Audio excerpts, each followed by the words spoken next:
Hello and welcome to another episode of India and Global Left. If you are new to the show, please hit that subscribe button. Also consider becoming a YouTube member, a Patreon, or donate small amount given in the link in the description box. Without further ado, let me welcome our guest tonight, Chris Hedges. Chris is an American journalist, author, and commentator. Chris, welcome back to India and Global Left. Thank you. Thanks for having me. I want to focus on Israeli American war on Iran. And maybe I wanted to start by asking you to place the war in the context of what has happened during the Trump presidency in 1 year or so. After all, whether it was genuine or not, Trump did talk about bringing peace to the world. But in this 1 year, we have seen economic warfares being imposed on the rest of the world. Head of states being kidnapped, a genocide being enabled and accelerated, and now a war on Iran that is threatening to turn into a World War III. If you could place these developments in the context of what the Trump campaign was. Well, Trump has no coherent policy, either domestically or internationally. He is very impulsive, not very bright, of course, very limited in terms of his understanding of world affairs, and you can't trust anything he says. So the fact that he says that he's a candidate for peace or that he stopped 8 wars, this is just part of his shtick. It's part of his, self-promotion, advertising, whatever you want to call it, but it's not genuine policy. The Pentagon or the Israeli government for 3 decades has been trying to push the United States to attack Iran, and the Pentagon in particular has put the brakes on all of that, whether that was the Bush administration, Obama, Biden, or anyone else, for all the reasons that we now see. And Trump, with his very limited understanding of anything, was tricked. He was by Netanyahu, who's, of course, been the prime mover behind this attack on Iran, and I think he convinced Trump that it would be like Maduro. They kill the supreme leader, and then the second tier of the leadership would get down on their knees and do anything that Trump wanted. But of course, Trump didn't understand that Iran is not Venezuela. Iran is an extremely different animal with the ability to punish the United States, the U.S. allies in the Gulf, and the global economy, which they said they would do and which they are doing. So it was just an utterly disastrous decision. There's no off-ramp for this. I don't know how the United States is going to get out of it. The Pentagon, it's interesting watching the head of the Joint Chiefs of Staff, General Kane, and who was the one person who apparently walked into the Oval Office and said, there is no military solution to this. Trump didn't listen. Everybody around him, of course, are sycophants who just echo back what he wants to hear, and here we are. Polls have shown that this war is particularly unpopular or not so popular even within Americans. What are the political risks Trump administration is carrying out by conducting this war? Yeah, I mean, that's a difference between Bush's invasion of Iraq. There was a huge propaganda campaign based on lies, of course, that Saddam Hussein was developing weapons of mass destruction, that he was, he can't let the next smoking gun be a mushroom cloud, quoting Condoleezza Rice. He was supporting Al Qaeda. All of this was false. But they worked hard to convince the American public to get behind the war. The Trump administration made no effort at all. It just unilaterally decided to go into conflict with Iran with, as you correctly point out, very little U.S. support, including within the Republican base. There's not much support for this war at all.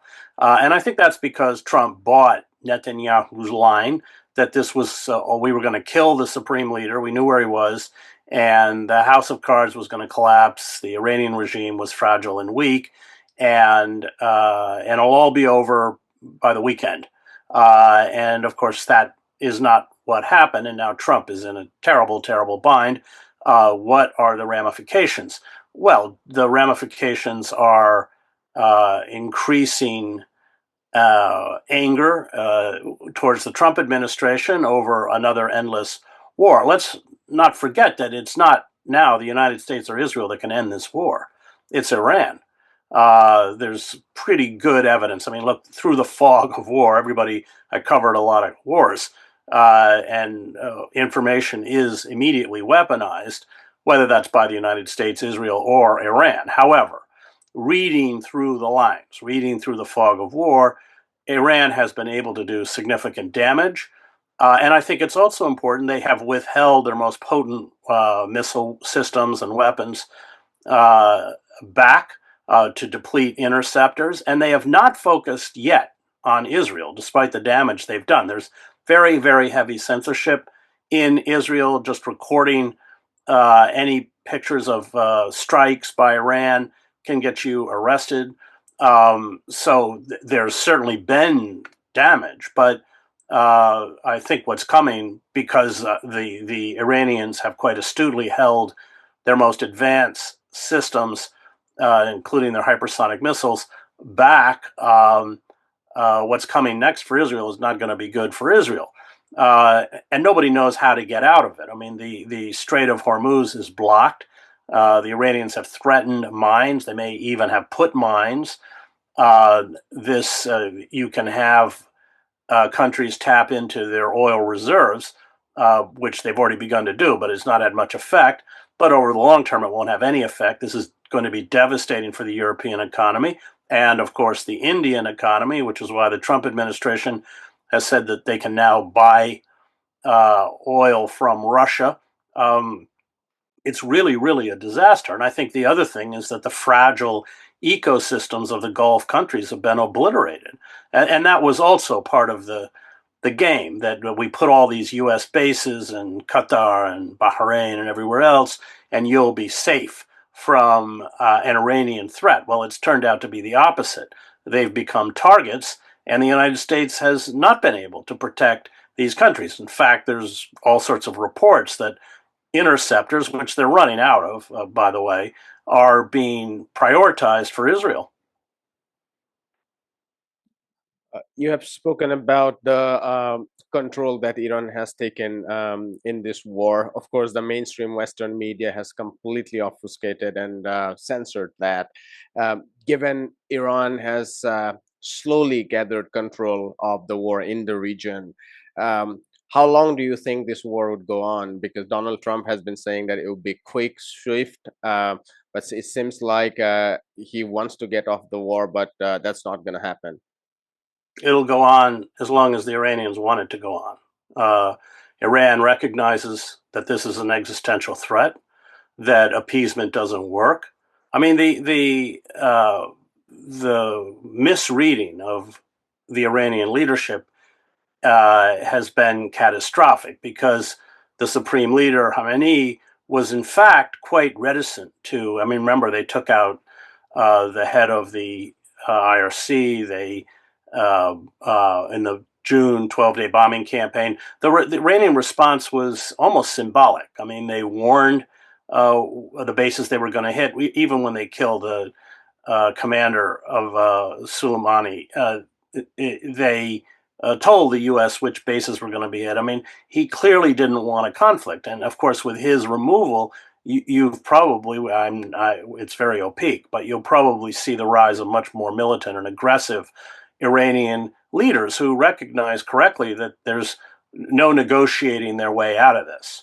And they do have the capacity to not just cripple the economies in the region, but cripple the economies globally, and that's precisely what they're doing. I think the trap that the Trump administration is going to fall into, and there are signs that that is already happening, is that they believe that they can just escalate, escalate, escalate, which means carrying out, in essence, more and more attacks or bombings on civilian infrastructure and civilian targets, spiraling the already considerable death toll in Iran upwards. I don't think it's going to work, and it is extremely dangerous. What happens if the Israelis hit a desalination plant in Iran? Well, the Israelis rely heavily on desalination. I think they have 4 or 5 large plants, as do the Saudis. I think most of Riyadh depends on desalinated water. Imagine those desalination plants being taken out. That would just provoke a humanitarian crisis of major proportions. I covered a lot of wars, and I can tell you that once you start a war, the war controls you, you don't control it. And that's precisely what's happened. So I think in many ways, certainly the more astute uh, people in the Trump administration, well, there aren't many, maybe J.D. Vance is one, they understand that they are in a terrible, terrible bind. And the Iranians are, they have strategically played it very smart. I mean, it's kind of really, I mean, as opposed to a U.S. administration which has no strategy at all. They have decided to cripple the economies of the Gulf and the world economy, and they have the capacity to do it. The United States has been participating much more extensively and centrally this time as opposed to what we saw last year in June. Um, we also saw that Israel was in a very bad situation even after 12 days of war. This time, obviously, the United States is pouring in more resources, as a Pentagon report today said, or yesterday, I guess, New York Times reported said that even the first 6 days of war cost more than $11 billion, and that didn't calculate a lot of subsidiary costs. Um, as the costs start to mount on the US side and with Donald Trump's unpredictability, would Israel and the Gulf states face the vulnerability, and would that make them rethink about their vessel status on the United States?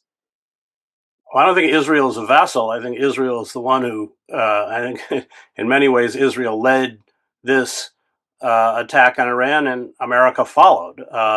In terms of the vassal states in the Gulf, yes, we know they're rethinking. They weren't consulted about this war. They're paying the price for this war. They realize that the promise that the United States, with these military bases, would offer them protection is not true, is false, uh, and you've already seen many of these financial centers in Dubai, the huge withdrawal of money. I mean, I don't know that the Gulf is going to come back from this. There was this fallacy that this was a safe and stable place for investment. I'm not sure that was ever true, but I'm not sure they can resurrect that fiction. So the consequences for the Gulf states is severe. In terms of Israel, it's very hard to read, but it does appear that Israel is beginning to worry because the interceptors are, well, the fact that the Iranians have targeted radar systems is extremely important because what it has done is render the United States and Israel, if not blind, certainly unable to adequately uh, uh, follow the incoming ordnance. And you have already seen complaints in Israel that warning systems are not working, sirens are not going off, especially with the ordnance that's being sent from Hezbollah. So things are breaking down in Israel. And um, Trump has hinted, I mean, but he changes by the hour, but hinted that mission is almost accomplished. It doesn't matter. The Iranians are the ones who will decide when this ends. And I think the Iranians are going for broke. That means they are going to punish the United States and their global partners until sanctions are lifted. I mean, the Iranians have very clear demands. And if the Trump administration is forced to concede to those demands, that's just a humiliating defeat for the United States.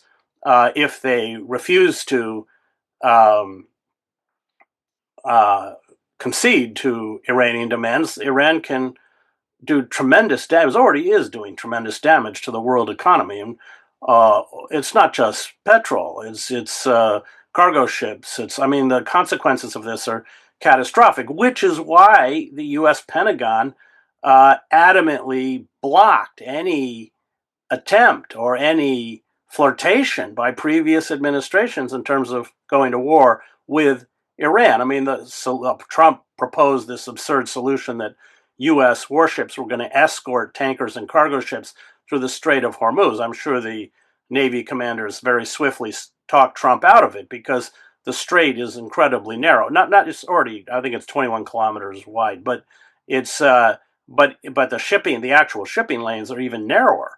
And it's not just mines, it's not just missile batteries, which Iran has seeded throughout the strait, but it's just artillery pieces could take it. I mean, just be a Turkish unit would end up like the the Russian Imperial Navy in 1905 storming against the Japanese, who they treated with the same kind of contempt and racism, and the entire fleet was sunk. And it is not just the global economy, it's also the US economy, which is already taking a lot of toll. I mean, the tariffs had already begun the story, but the farm prices are rising up, not just oil, but also fertilizer, because these are harvesting seasons for soy and corn.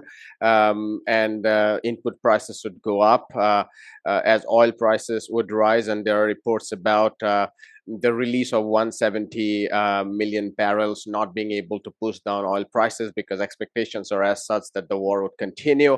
That would force the Federal Reserve to hike interest rates. That would slow down further growth at the time when jobs are already job creation situation, job market is already bad. Um, do you think the economic impact that the U.S. economy will take would eventually create conditions within U.S. domestic politics that might force Trump to concede? Yes, but I mean, it's not. The United States is largely self-sufficient in terms of oil. It's Europe. It's Europe, Japan, South Korea. These are the people who are really going to pay. And I don't know how this is going to end. I don't know to what extent Israel and the United States will escalate in desperation, especially if Israel begins to be seriously punished, as I expect. Um, all of these are unknowns. You can't predict where these kinds of, once you open that Pandora's box of evils, you can't predict where it goes. I just don't see in the short term a way out for the U.S. or for Israel.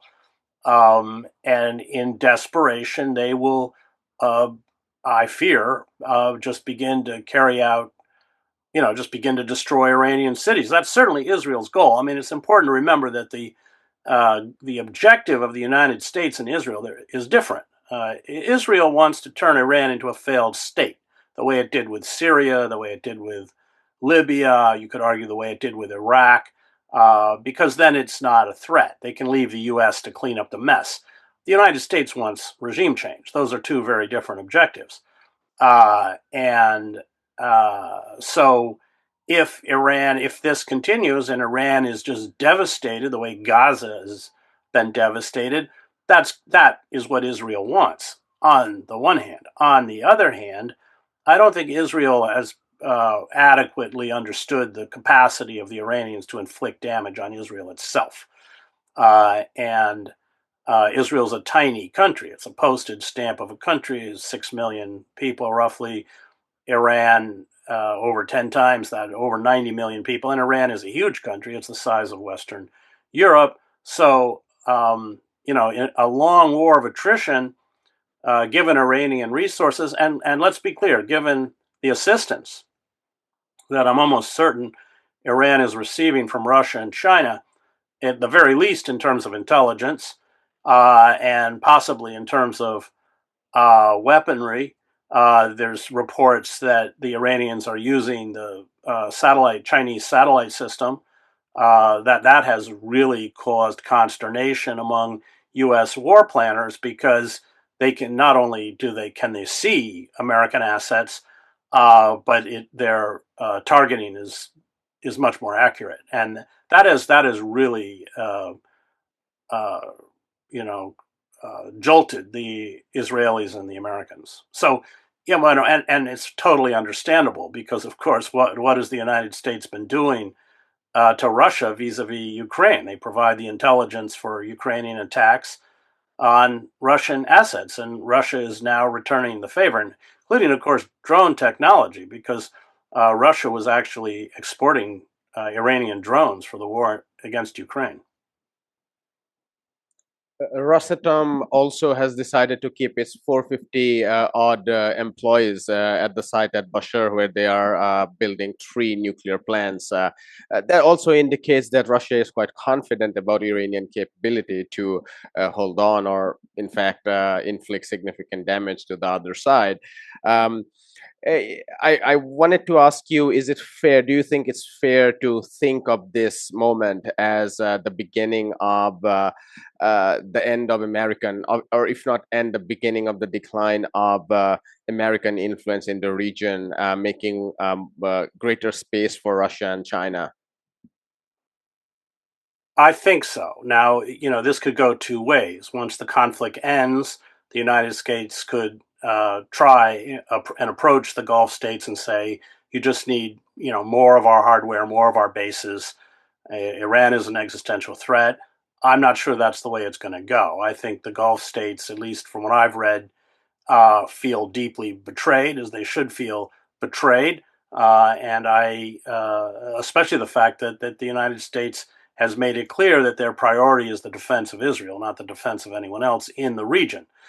So yes, I think that the very potentially, and I just as a reporter do not predict the future, but potentially this could obliterate the reach of the United States, the hegemony of the United States within the region, and but this is part of the entire trajectory of the decay and decline of U.S. empire. It's just one more chapter in that saga.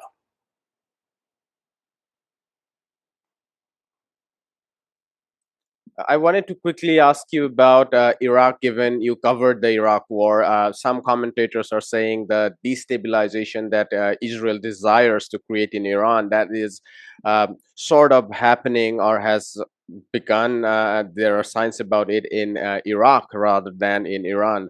The missile attack in Arbil, for instance, a city where there's significant Kurdish population, there are groups fighting among each others. Do you see, as this war drags on, there might be more instabilities in Iraq rather than Iran? Well, without question, because Iraq is a Shia dominated country, at least 60%. And it's clear there have actually been fatwas issued that many Shias see this as a war against Shiism. And you're right. So this has created internal tensions and conflicts in Iraq with attacks, not attacks on U.S. bases, attacks on hotels where U.S. personnel are housed.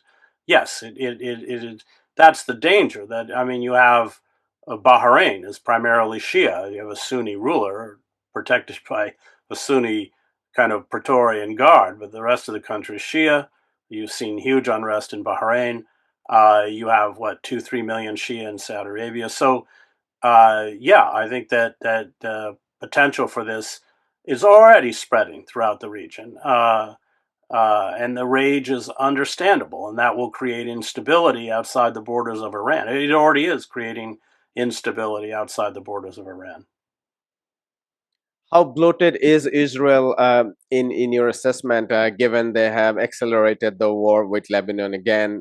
They are now threatening to occupy Lebanon permanently, threatening President Aoun in Lebanon, saying if you don't disarm Hezbollah immediately, we'll take control of your whole country. There are also there are reports about signing contracts in Somaliland about creating new air bases from which they can attack Ansar Allah in Yemen. then they are, of course, conducting this war with Iran. How bloated, and they have been doing air raids in Syria. They're locked into kind of indirect conflict with Turkey. They eventually probably want to break up Turkey. Uh, of course, the US is supporting now, and it seems like they are apparently they are getting away with that. But how bloated are they, and can this collapse all of a sudden? Well, I think Israel's, like the United States, is carrying out a project of overreach. I mean, they did not expect this scenario vis-a-vis the war in Iran. The Israeli response in Lebanon. I mean, there's just a limit to how much damage or how much control Israel can inflict on the region when it is getting hit. And when I suspect it's about, and this is what the Iranian regime has said, that their focus up until now was on the Gulf and Gulf allies and U.S. assets in the Gulf, but now the focus will be on Israel. And these hypersonic missiles, which are kind of flying cluster bombs where they explode, you have 80 different pieces of ordnance that are sprayed over a wide area. Israel really can't do much to stop those. We don't know how many they have. Um, Apparently, they have a lot. We don't know to what extent Israel and the United States has been able to destroy ballistic missiles in Iran. But there's evidence that they're buried underground, that they can't be seen. And when Iran has released pictures of launches, what's interesting is they kick up huge clouds of dust when they uh, shoot up out of the ground because they're covered. You can't see them. They're in silos that nobody knows where they are. So this is the next phase. I don't think it's going to go well for Israel. It's certainly not going well for the United States. And if Iran can begin to punish Israel, then its ability to project power beyond its border will be diminished, whether that's in Lebanon, Syria, Yemen, or Iran. Given you have just finished your book on Palestine, I can't help asking you. How do you look at all these developments with regards to Palestine? Because ultimately, it's about the struggle and resistance in Palestine that is forcing all these developments directly or indirectly. After all, um, Israel is scared about the axis of resistance helping Palestinian freedom. To what extent they are able to do is a different question, but that's their perception. What is your sense about the significance of this moment ultimately on Palestinian struggle for freedom? Well, those forces that provided assistance or support to the Palestinian cause have been largely neutered. Hezbollah with the pager attacks, overthrowing the Assad regime. Uh, but Iran has always stood fast with the Palestinians. I don't know how much material support they gave the Palestinians, but that's always been a major issue for Iran. And I think those of us who have been writing incessantly about the genocide kept saying, this is not the kind of world we can allow to be created, where there's such a flagrant disdain for the rule of law and for the rights of uh, subjugated peoples. Pankaj Mishra wrote a good book on this, The World After Gaza, and the refusal on the part of the United States and European countries to abide by the rule of law and halt the genocide, which means halting the arms shipments. Because if the United States cut off arms shipments, the genocide would end. Because Israel is not capable of producing the kinds of munitions that it needed to sustain the genocide, or that it needs to carry out the war in Iran. And the argument was that if we let this happen, this is just going to be the first of many genocides. This will be the instrument that uh, European countries and the United States will use as the climate breaks down, as you have climate refugees and parts of the global south become uninhabitable. And I think that is the message. There is no pretense. I mean, let's be clear, the Geneva Convention and all this stuff, UN Charter, were largely ignored, often by the United States, but it was held up as a kind of ideal. Now there isn't even the pretense that any of it matters. Israel has been a lawless state, of course, since its inception. And the United States has carried out all sorts of lawless activities vis-a-vis humanitarian international law, from Vietnam to Iraq. But now they're not even bothering with uh, even lip service to humanitarian law. That we all watch this genocide, which is ongoing, of course. It's just been slow walked. Um, and That's what I fear. That in desperation, the United States and Israel will employ the Gaza option on Iran, which means obliterating Iranian cities. I don't think we can discount that, as Israel feels it's and the United States feel themselves backed into a corner. The United States, primarily because of economic reasons, although again, I want to stress the United States is not going to suffer the way Europe suffers, the way Japan, which doesn't produce oil, is going to suffer, but it will get hit. But Israel potentially could begin to face an existential crisis, and I don't want to go there, but Israel's got 300 nuclear warheads.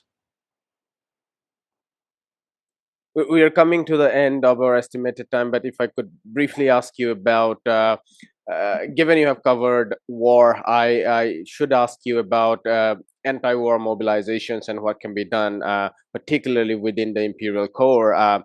Given on one hand we have seen unpopularity of the war, given on the other hand we haven't seen people pouring in on the streets of the United States, and this is in stark contrast to 2002 2003, when overall popularity was much higher than what it is this time, but there were many more people pouring in the streets.